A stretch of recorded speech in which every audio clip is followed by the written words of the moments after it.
আসসালামু আলাইকুম। Professor doctor Nasiruddin কাজল, urologist. এখন আমি কথা বলবো সিম্পল একটা জিনিস, মুসলমানি নিয়ে, মানে সার্কামসিশন নিয়ে। সার্কামসিশন আমরা বিভিন্ন কারণে করে থাকি। কিছু ক্ষেত্রে চিকিৎসার জন্য করি, কিছু ক্ষেত্রে ধর্মীয় কারণে করি। আমরা ধর্মীয় কারণে মুসলমানি করতে হয়, আর কিছু রোগের চিকিৎসার জন্য, যেমন কারো যে ফাইমোসিস থাকে, কারো প্যারাফাইমোসিস হয়ে গেলে, অথবা অনেক রোগী আছে বয়স ভেদে, কারো যদি ওইখানে কোনো টিউমার বা ক্যান্সার জনিত রোগের কারণে করা হয়ে থাকে, অনেক সময় আঘাতজনিত কারণেও করা হয়ে থাকে। কিন্তু আমাদের মধ্যে, সাধারণ মানুষের মধ্যে একটা ভয় কাজ করে যে মুসলমানি করতে গেলে হয়তো বাচ্চার খারাপ হয়ে যাবে, হয়তো তার রক্ত পড়া বন্ধ হবে না, অথবা দেখা যাবে হয়তো অনেক ক্ষেত্রে আল্লাহ না করে কিছু অ্যাক্সিডেন্ট হয়ে গেছে আমাদের দেশে। তো জিনিসটা কি হলো? আমাদের উদ্দেশ্য বাচ্চাটাকে ভালো মতো মুসলমানি করা, অথবা যে কোনো বয়সে মুসলমানি লাগতে পারে, চিকিৎসার জন্য বয়স্কও লাগতে পারে, ভালো মতো অপারেশনটা করে দেওয়া যেন সে স্মুথলি বাসায় যেতে পারে। তাহলে যে কারণে সাধারণত অ্যাক্সিডেন্ট দুই একটা হয়ে গেছে হয়তো বা অনেকেরই হাতে, কিন্তু আল্লাহ না করে আমাদের ক্ষেত্রে সাধারণত এগুলো হয় না, কারণ আমরা অনেক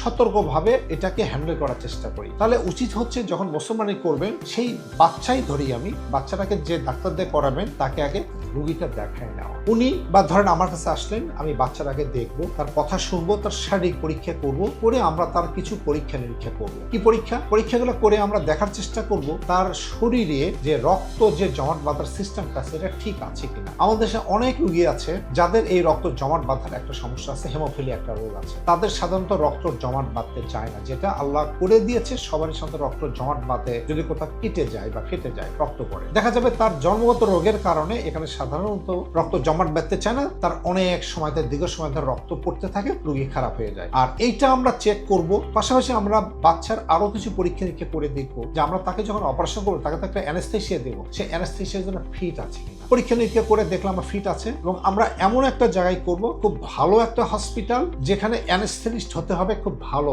কম্পিটেন্ট একজন অ্যানেস্থেটিস্ট, আমার ফ্যাসিলিটিস সবকিছু অ্যাভেলেবল থাকতে হবে, হসপিটালের কোয়ালিটিও ভালো যেটা বললাম, এবং আমি সার্জন আমার কোয়ালিটি ভালো থাকতে হবে, কম্পিটেন্ট এবং স্কিল একজন ভালো ইউরোলজিস্ট হতে হবে। আমরা সবকিছু দেখে আমরা যত্ন করে অপারেশন করলে আমার বিশ্বাস কোনো সমস্যা হবে না, সব বাচ্চাই ভালো হয়ে বাসায় যাবে। তো একটা কথাই বললাম যে অবশ্যই বাচ্চাকে আগে দেখায় নিতে হবে, তার পরীক্ষা নিরীক্ষা করে রোগ নিশ্চিত করতে হবে, ভালো সেন্টারে হতে হবে, ভালো ইউরোলজিস্ট হতে হবে, এবং ভালো একজন অ্যানেস্থেটিস্ট হতে হবে। এইভাবে যদি আপনারা করেন, আমরা দীর্ঘদিন ধরে করছি, আল্লাহর রহমত আমাদের সমস্যা হয় নাই, আশা করি হবেও না, আমরা খুব যত্ন নিয়ে করি। তবে একটা কথা বললাম, সেই ক্ষেত্রে আপনাকে বেছে নিতে হবে যে ভালো একজন ইউরোলজিস্ট, যিনি ভালো একজন অ্যানেস্থেটিস্ট দিয়ে অ্যানেস্থেসিয়া দিয়ে আপনার বাচ্চার যত্ন সহকারে অপারেশন করবেন। সবকিছু যদি আপনারা বুঝে থাকেন, এগুলো অ্যাপ্লাই করবেন, দেখবেন আপনার বাচ্চা ভালো থাকবে এবং আপনারাও ভালো থাকবেন। ধন্যবাদ।